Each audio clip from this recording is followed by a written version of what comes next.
Praise the Lord दोस्तों, आप सभी को प्रभु यीशु मसीह के नाम से फिर से जय मसीह की। दोस्तों, जब कभी भी हम पवित्र शास्त्र बाइबल को हम जब पढ़ते हैं तो हम हमेशा ये पाते हैं कि बाइबल हमेशा हमें प्रार्थना करने के लिए प्रेरित करती है या हमें उत्साहित करती है। जी हाँ, ये हमें सिखाती है कि हमें हर एक अवस्थाओं में परमेश्वर से प्रार्थना करना चाहिए। प्रार्थना करना परमेश्वर से बात करना भी है। प्रार्थना करना परमेश्वर की और नजदीकता में जाना भी है। और दूसरी बातों में यदि कहें कि हमारी चिंताएं, हमारी फिक्री खुदावंत को सौंप देना भी प्रार्थना के माध्यम से ही है। जी हाँ, और हम ये जानते हैं कि हम जब कभी भी प्रभु से हम जब प्रार्थना करते हैं तो हम ये आशा लगाते हैं, हम ये आस करते हैं कि हमारी प्रार्थना प्रभु सुन रहे हैं और हम जो कुछ भी हम प्रभु से मांग रहे हैं, परमेश्वर हमारी प्रार्थना को सुन उसका प्रति उत्तर दे रहे हैं। इसीलिए बाइबल की एक बहुत ही मुख्य और फेमस, मैं कहूँगा बहुत फेमस ये आयत है जो लगभग हर एक विश्वासी को, चाहे वो नए हो पुरानी हो, ये आयतें उनको मालूम है कि मांगो तो तुम्हें मिलेगा, ढूंढो तो तुम पाओगे और खटखटाओ तो तुम्हारे लिए खोला जाएगा, जो कि मत्ती का सुसमाचार 7 अध्याय उसकी 7वीं आयत है।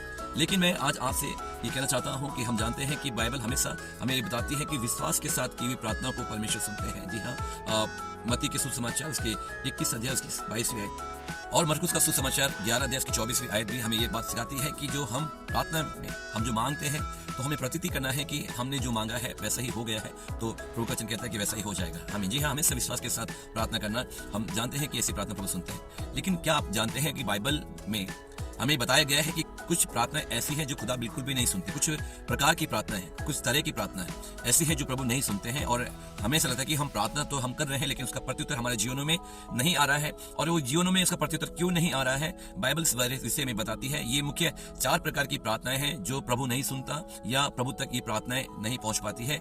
आइए हम देखें। तो सबसे पहली जो प्रार्थना है जो परमेश्वर तक, वो प्रभु तक वो प्रार्थना नहीं पहुंचती है, वो है दिखावटी प्रार्थना। जी हाँ, कई बार एक मनुष्य दिखावटी प्रार्थना करता है, सभाओं में बड़ी बड़ी प्रार्थना करता है और दिखावे के तौर पर प्रार्थना करता है, बड़ी बड़ी ऊंची ऊंची प्रार्थना करता है, चिल्ला चिल्ला के प्रार्थना करता है। लेकिन वो प्रार्थना उसके हृदय से ना हो पाने की वजह से वो प्रार्थना प्रभु तक नहीं पहुंच पाती है। जी हाँ, ये आप पाते हैं मत्ती का सुसमाचार 6 अध्याय उसकी 7 आयत। प्रार्थना करते समय अन्य जातियों के समान बकबक ना करो, क्योंकि वे समझते हैं कि उनके बहुत बोलने से उनकी सुनी जाएगी।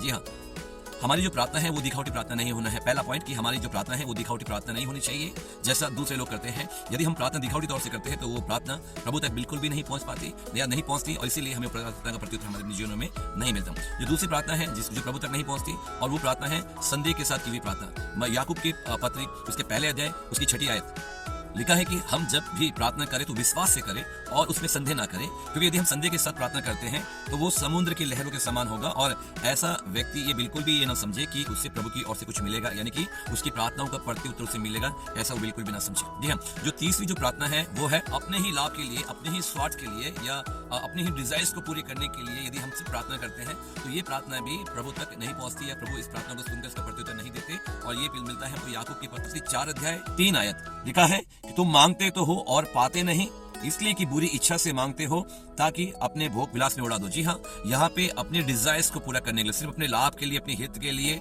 और अपने सुख विलास को भोगने के लिए यदि हम ऐसी प्रार्थना करते हैं तो प्रभु इस प्रार्थना को भी नहीं सुनते, या दूसरी भाषा में ये प्रार्थना भी प्रभु तक नहीं पहुंच पाती है।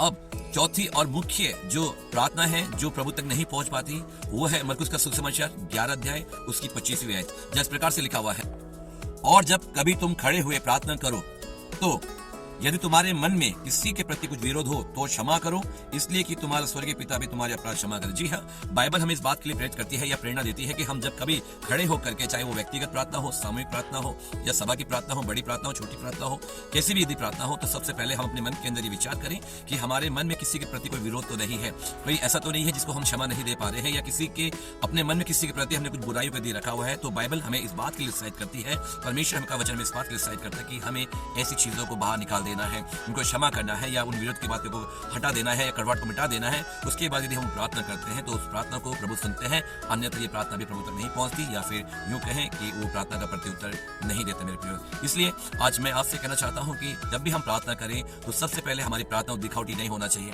है ना। जरूरत नहीं कि हम ऊंची ऊंची ही आवाज में प्रार्थना करें, लेकिन हम शांत मन से भी और धीरे से भी हम प्रभु से प्रार्थना कर सकते हैं। और यदि प्रार्थना दिल से है और पूरे विश्वास के साथ में है तो वो प्रार्थना अवश्य प्रभु तक पहुंचेगी। दूसरा, वो प्रार्थना संदेह के साथ नहीं होना चाहिए, विश्वास के साथ होना चाहिए। और जो भी हम प्रार्थना करें उसमें प्रतीति करना चाहिए कि जैसा हम बोल रहे हैं वैसा ही हो रहा है या वैसा ही होगा। Praise the Lord. और तीसरा कि सिर्फ अपने ही भोग विलास के लिए प्रार्थना नहीं करना है, अपनी ही सुख सुविधाओं के लिए प्रार्थना नहीं करना है, अपनी ही डिजायर्स को पूरा करने के लिए प्रार्थना नहीं करना है। हमें स्वार्थी नहीं होना। यदि हम ऐसा करते हैं तो ये प्रार्थना भी प्रभु तक नहीं पहुंचती है, उसका जवाब नहीं देते। और चौथी, यदि हमने अपने दिल में किसी के प्रति कोई विरोध रखा है या हम किसी को क्षमा नहीं दे पा रहे हैं, किसी के प्रति हमारे मन में यदि करवाहट है, तो इनको भी निकालना है, क्योंकि ऐसी प्रार्थना भी प्रभु नहीं सुनता। इसलिए अपने जीवनों में हमें प्रार्थना का प्रत्युत्तर चाहिए, तो हमें इस सब चीजों को हटाना होगा और पूरे दिल के साथ, विश्वास के साथ और सभी के लिए मिल करके प्रभु के साथ प्रार्थना करना होगा। और प्रभु जरूर हमारी प्रार्थना को सुनेगा, क्योंकि वो वचन कहता है कि वो प्रार्थना को सुन उसका प्रत्युत्तर देने वाला है। आमीन। प्रभु आप सबको ब्लेस करे। जय मसीह।